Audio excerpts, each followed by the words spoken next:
दोस्तों, स्वागत है आपका पैराडाइज एजुकेटर चैनल में। हम हैं वो जो देते हैं आपको कंटेंट दैट मैटर्स। आज हम आपके लिए एनर्जी कंजर्वेशन सब्जेक्ट की पहली यूनिट बेसिक्स ऑफ एनर्जी के 25 क्वेश्चन लेके आए हैं एमसीक्यू। ठीक है। और ये हमारे आज से एमसीक्यू सीरीज शुरू हो रही है, जिसमें हम टोटल 4 वीडियो आपको देंगे 25-25 क्वेश्चंस की। ठीक है। और जब ये चारों वीडियो हम आपको दे चुके होंगे, उसके बाद हम यूनिट 2 शुरू करेंगे, energy conservation and EC act 2001।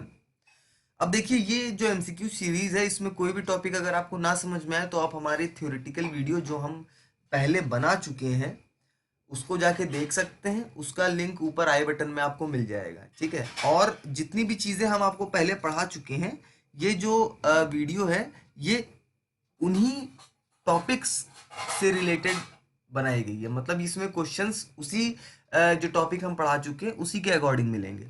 ठीक है ना। तो अगर आप चैनल पर नए हो तो चैनल को सब्सक्राइब कर दीजिएगा। एक सेकेंड। ठीक है, तो शुरू करते हैं। सबसे पहला question, which is renewable energy source? अक्षय ऊर्जा स्रोत कौन सा है? सौर ऊर्जा, हवा ऊर्जा, both solar and wind, none of these. तो देखिए, रिन्यूएबल एनर्जी सोर्स क्या होते हैं? अगर आपको पता है तो बहुत अच्छी बात है, नहीं पता है तो आप हमारी वीडियो देख सकते हैं। एनर्जी कंजर्वेशन जो हमारी प्लेलिस्ट है उसमें इसकी वीडियो मिलेगी कि what is the difference between renewable energy source and non renewable energy source. मैं आपको बता देता हूँ, रिन्यूएबल एनर्जी सोर्स वो एनर्जी सोर्स होते हैं जिसे हम जितना यूज करें वो कभी खत्म नहीं होते। ठीक है। जैसे कि फॉर एग्जांपल सोलर एनर्जी, ठीक, या फिर विंड एनर्जी, ठीक है, या फिर हाइड्रो पावर, एटसेट्रा। तो ये सारी एनर्जी सोर्स ऐसी हैं जिनका हम जितना ज्यादा यूटिलाइजेशन कर रहे हैं कभी खत्म नहीं हो सकती। ठीक है ना। तो वही हमारे रिन्यूएबल एनर्जी सोर्स हो जाते हैं। तो इसका आंसर हो जाएगा both C and both solar and wind. अगले क्वेश्चन पे चलते हैं। ये रहा second question, what sort of energy does flying bird possess? उड़ने वाले पक्षी में किस प्रकार की ऊर्जा होती है? ठीक है। Potential energy, kinetic energy, elastic energy, की both potential and kinetic energy. तो देखिए, मैं समझाने के लिए आपको बताऊं, ये अगर ग्राउंड है, ठीक है, और ये एक बर्ड है,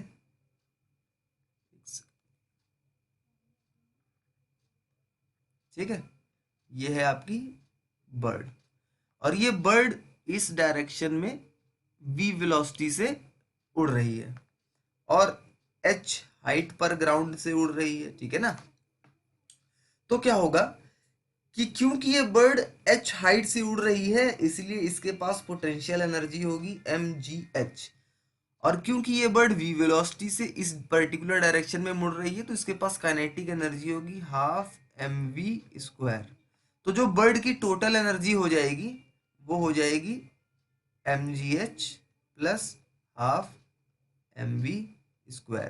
ये mgh क्या है? ये है पोटेंशियल एनर्जी, और ये हाफ mv² क्या है? ये है काइनेटिक एनर्जी। ठीक है ना। तो इसका आंसर हो जाएगा option number D, both potential and kinetic energy. अगले क्वेश्चन पे चलते हैं।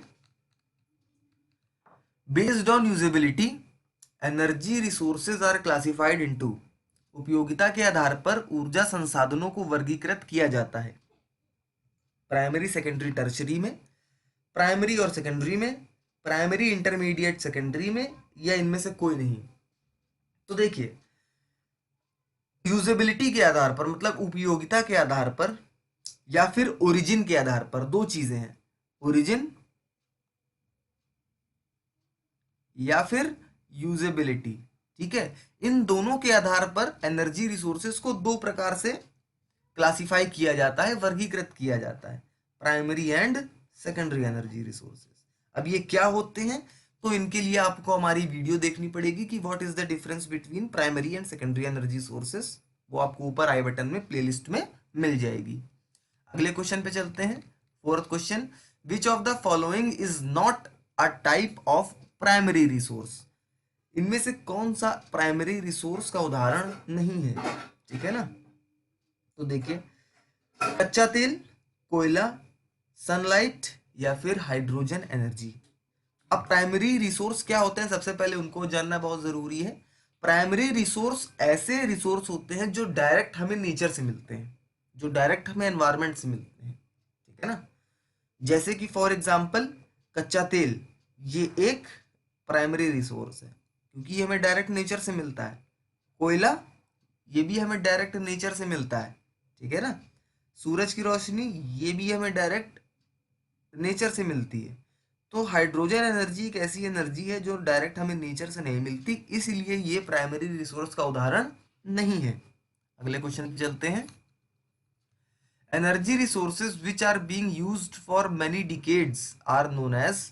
ऊर्जा संसाधन जिनका उपयोग कई दशकों से किया जा रहा है कहलाते हैं conventional energy sources, non conventional energy sources, primary energy sources या फ्यूल सेल्स।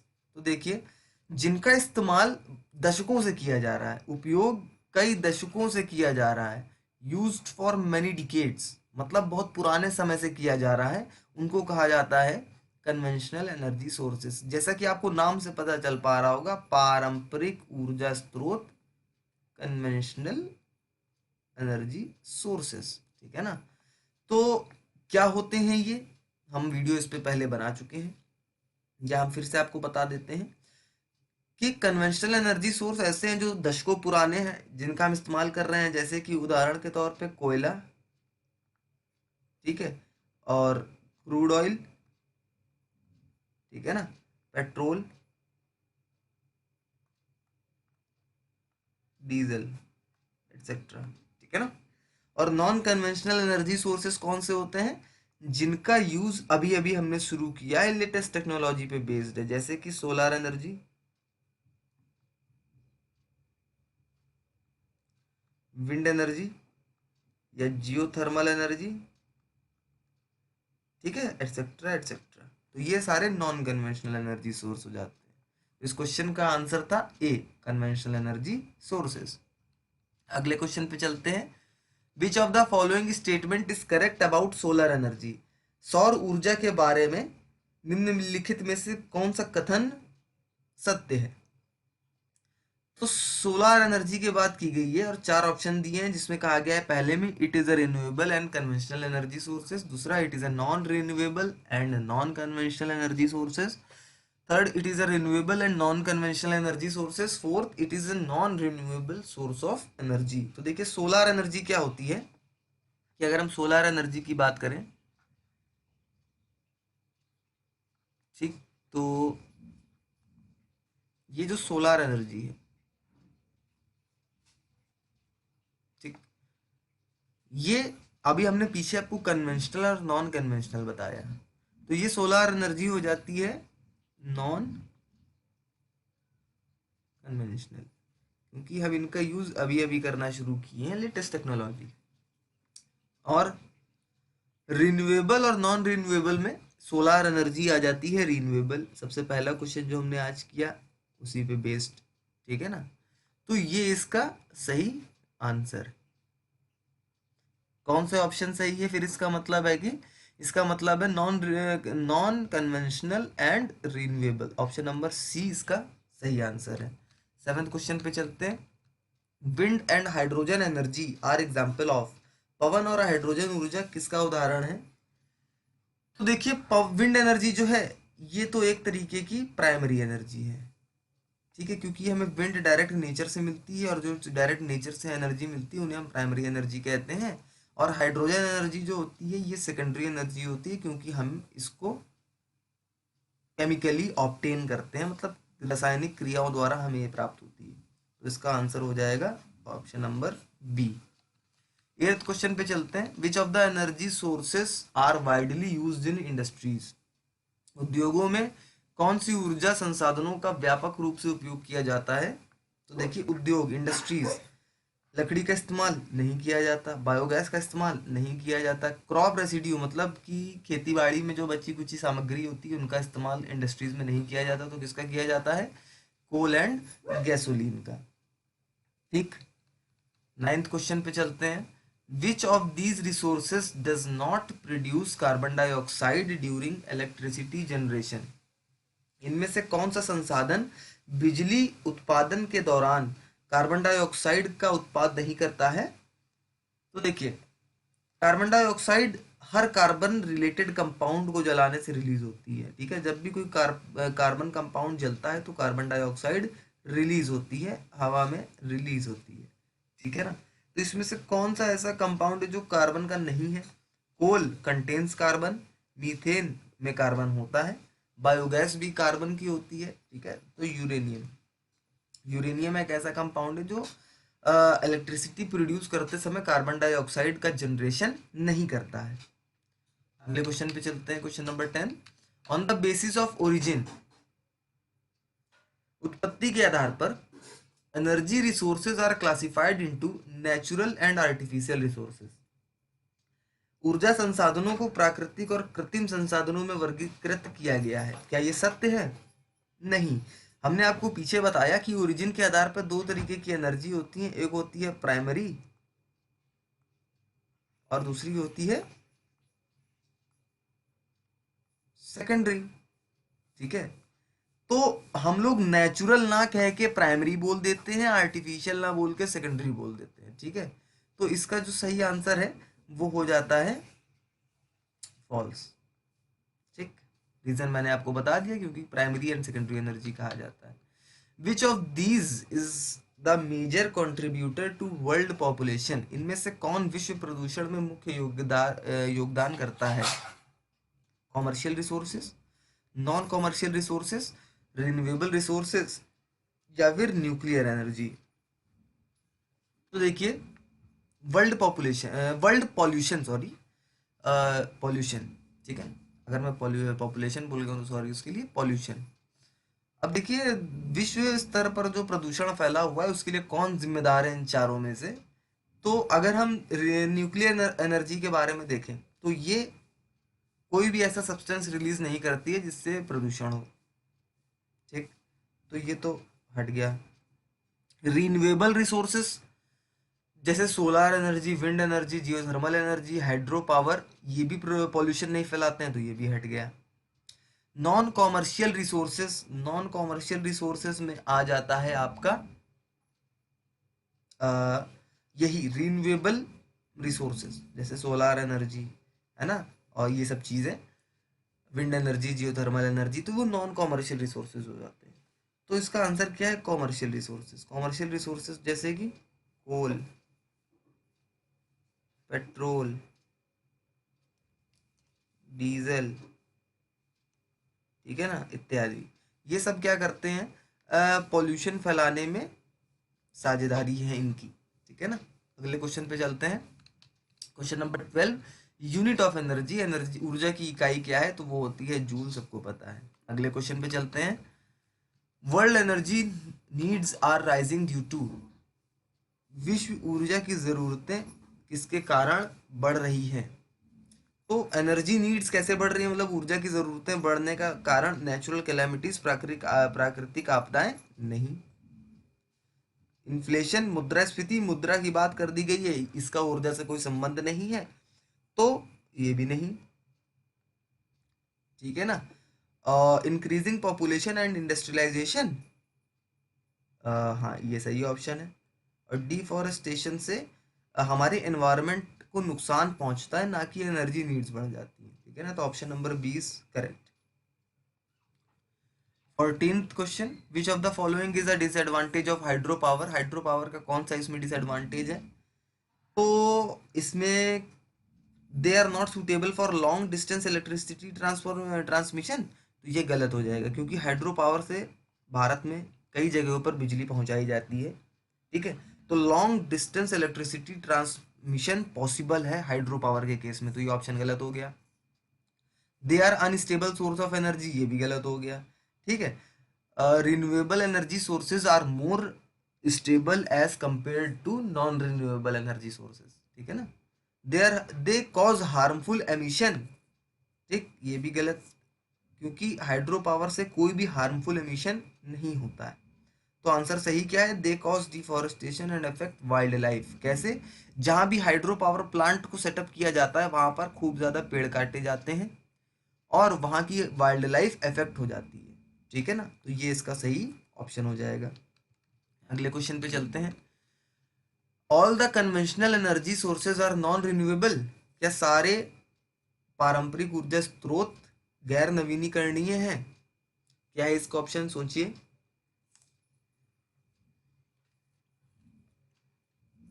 देखिए, कन्वेंशनल एनर्जी सोर्सेज कौन से होते हैं, जो पारंपरिक हैं, जैसे कि कोयला। नॉन रिन्यूएबल कौन सा है, कोयला, जो एक समय आने पर खत्म हो जाएंगे, ऐसे सोर्सों को नॉन रिन्यूएबल सोर्स बोला जाता है। ठीक है ना, जिनका इस्तेमाल हम करते जा रहे हैं, उनकी मात्रा नेचर में कम होती जा रही है, तो एक समय ऐसा आएगा कि वो खत्म हो जाएंगे, वो कहा जाते हैं नॉन रिन्यूएबल सोर्सेस। ठीक है, तो इसमें भी कोल आ रहा है, इसमें भी कोल आ रहा है, तो इसका ऑप्शन हो जाएगा ट्रू। ठीक है, अगले क्वेश्चन पे चलते हैं। Conventional energy sources are cheaper than non conventional energy sources. पारंपरिक ऊर्जा स्रोत गैर पारंपरिक ऊर्जा स्रोतों से सस्ते हैं। हाँ, सस्ते हैं। पारंपरिक ऊर्जा स्रोत जैसे कि कोयला और नॉन कन्वेंशनल एनर्जी सोर्स जैसे कि सोलार एनर्जी। ठीक है, तो आपको कोल पाने के लिए कम पैसा खर्च करना पड़ता है, सोलर एनर्जी के लिए आपको ज़्यादा पैसा खर्च करना पड़ता है, इसलिए इसका आंसर ट्रू हो जाएगा। अगले क्वेश्चन पे चलते हैं। Which of the following pollutant are emitted by burning of fossil fuels. निम्नलिखित में से कौन सा प्रदूषक जीवाश्म ईंधन के जलने से उत्सर्जित होता है? ठीक है, तो जब भी हम फॉसिल फ्यूल को जलाते हैं, फॉसिल फ्यूल जाने की ईंधन, ठीक है, तो कार्बन के ऑक्साइड, नाइट्रोजन के ऑक्साइड, सल्फर के ऑक्साइड रिलीज होते हैं। कार्बन के ऑक्साइड जैसे कि carbon monoxide, carbon dioxide, nitrogen के ऑक्साइड जैसे कि NO2, NO3। ठीक है, और सल्फर के ऑक्साइड जैसे SO2, ये सब रिलीज होते हैं कब, जब फॉसिल फ्यूल को जलाया जाता है। अगले क्वेश्चन पे चलते हैं। 18th question. Which of the following is not a disadvantage of hydro power. इनमें से कौन सा हाइड्रो पावर का डिसएडवांटेज नहीं है? ठीक है, डिसएडवांटेज मतलब नुकसान नहीं है। तो सबसे पहला, a large area submerge into water leading to deforestation. ये तो डिसएडवांटेज है। ठीक है, क्योंकि हाइड्रो पावर प्लांट सेटअप करने के लिए हमें बहुत ज़्यादा एरिया की ज़रूरत पड़ती है और वहाँ पर डिफॉरेस्टेशन करना पड़ता है। ठीक, तो ये तो डिसएडवांटेज हो गया। It causes dislocation of large population and rehabilitation. अब जब डिफॉरेस्टेशन करेंगे या किसी जगह पे हाइड्रो पावर प्लांट को हम लोग लगा रहे हैं, तो वहाँ की जो पॉपुलेशन है वो एक स्थान छोड़कर दूसरे स्थान पर चली जाएगी। ठीक है, तो ये भी एक डिसएडवांटेज है, सेकंड वाला। It causes ecological disturbance like earthquake. It causes calamities like landslides. तो हाइड्रो पावर प्लांट या हाइड्रो पावर से ये दोनों चीजें नहीं होती हैं, ना तो अर्थक्वेक होता है ना तो लैंडस्लाइड्स होता है, तो इसका आंसर हो जाएगा बोथ C एंड D। ठीक है, अगले क्वेश्चन पे चलते हैं। 19th वाला। Which oxides of nitrogen are generated by burning of fossil fuels. अब देखिए, इन फॉसिल फ्यूल्स मतलब ईंधन के जलने, जीवाश्म ईंधन के जलने से नाइट्रोजन की कौन सी ऑक्साइड उत्पन्न होती है? ठीक है, तो अगर हम बात करें फॉसिल फ्यूल की, ठीक है, तो जब भी हम इनको जलाते हैं तो carbon monoxide, carbon dioxide, sulphur dioxide, nitrogen oxide, nitrogen dioxide, ये सब चीज़ें रिलीज होती हैं, नाइट्रोजन ट्राइऑक्साइड। तो आप देख पा रहे होगे कॉम्बिनेशन किसका किसका बन रहा है, सिर्फ इसका बन रहा है और किसी का नहीं बन रहा है, तो first option is the right option. अगले क्वेश्चन पे चलते हैं। Question number 20। Which uranium isotope is used in nuclear power plant. ठीक है, परमाणु ऊर्जा संयंत्र में किस यूरेनियम संस्थानिक का उपयोग किया जाता है? अब आइसोटोप क्या होते हैं? यूरेनियम हमें पता है क्या होता है कि एक रेडियो एक्टिव मटीरियल है। ये क्या है? एक रेडियो एक्टिव मटीरियल है या एलिमेंट है। ठीक, आइसोटोप क्या होता है? Isotope are those elements which have same atomic same atomic number, same atomic number ठीक है, तो यूरेनियम 235 इसका राइट आंसर हो जाएगा, क्योंकि न्यूक्लियर पावर प्लांट में किसका इस्तेमाल किया जाता है, यूरेनियम 235 का इस्तेमाल किया जाता है। अगले क्वेश्चन पे चलते हैं। The availability of renewable energy sources is, Akshay ऊर्जा स्रोतों की उपलब्धता कैसी है। तो जो अक्षय ऊर्जा सोर्स होते हैं, रिन्यूएबल एनर्जी सोर्सेज जो होते हैं इनकी अवेलेबिलिटी अनसर्टेन होती है। कैसे, कुछ कुछ जगह पर अगर हम सोलार एनर्जी की बात करें, ठीक है, तो कहीं कहीं सूरज बहुत ज्यादा होता है, कहीं कहीं सूरज मीडियम होता है, और कहीं कहीं सूरज बहुत कम अपनी धूप दे पाता है, ठीक है ना। तो इसीलिए अनसर्टेन है। अगर हम विंड की बात करें, विंड एनर्जी, तो कुछ कुछ एरिया ऐसे हैं जहाँ पर बहुत ज़्यादा विंड होती है, बहुत हवा चलती है, वहाँ तो काम कर जाएगी विंड एनर्जी। जहाँ मीडियम होती है वहाँ भी चल जाएगी, लेकिन कुछ कुछ जगह ऐसी है जहाँ पर विंड एनर्जी बहुत कम प्रोड्यूस हो पाती है, क्योंकि हवा वहाँ पर बहुत कम चल रही है, ठीक है। तो इसीलिए अनसर्टेन मतलब अनिश्चित, ठीक है, इस टर्म का इस्तेमाल किया गया है। अगले क्वेश्चन पे चलते हैं। The cost of harnessing energy from non conventional energy source is low, गैर पारंपरिक ऊर्जा स्रोत से ऊर्जा का दोहन की लागत कम आती है। अब क्या कहा गया है कि नॉन कन्वेंशनल एनर्जी सोर्सेस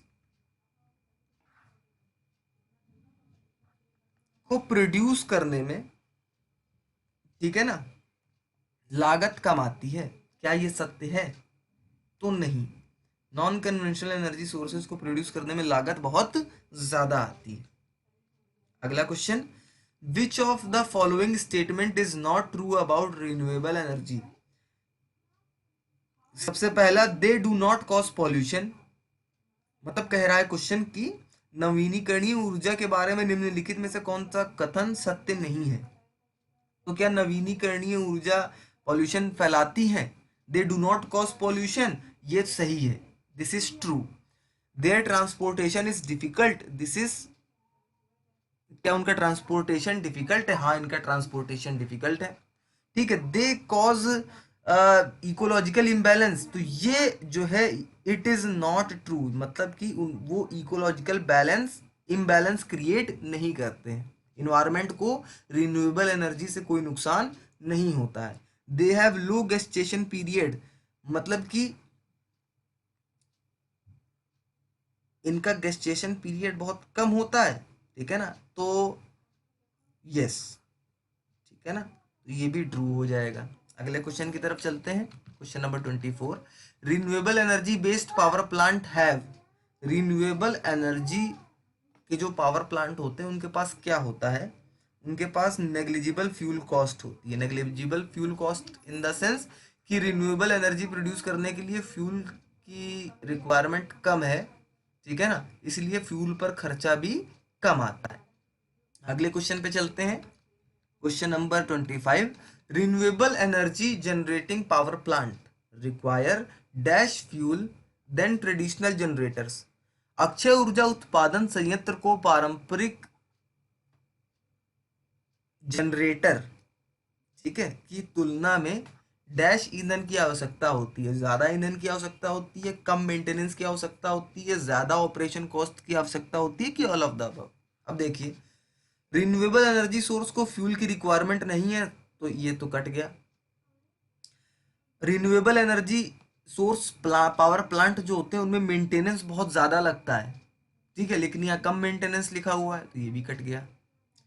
अब renewable energy power plant require higher operation cost, मतलब इनको चलाने के लिए ज़्यादा लागत लगती है, इसलिए हाई ऑपरेशन कॉस्ट। और वहीं ट्रेडिशनल जनरेटर में ज़्यादा फ्यूल की आवश्यकता पड़ती है, कम मेंटेनेंस की आवश्यकता पड़ती है, और कम ऑपरेशन कॉस्ट होती है, मतलब साधारण जनरेटर को चलाने के लिए कम लागत लगती है, रिन्यूएबल एनर्जी पावर प्लांट को चलाने के लिए ज़्यादा लागत लगती है, ये क्वेश्चन कह रहा था, ठीक है।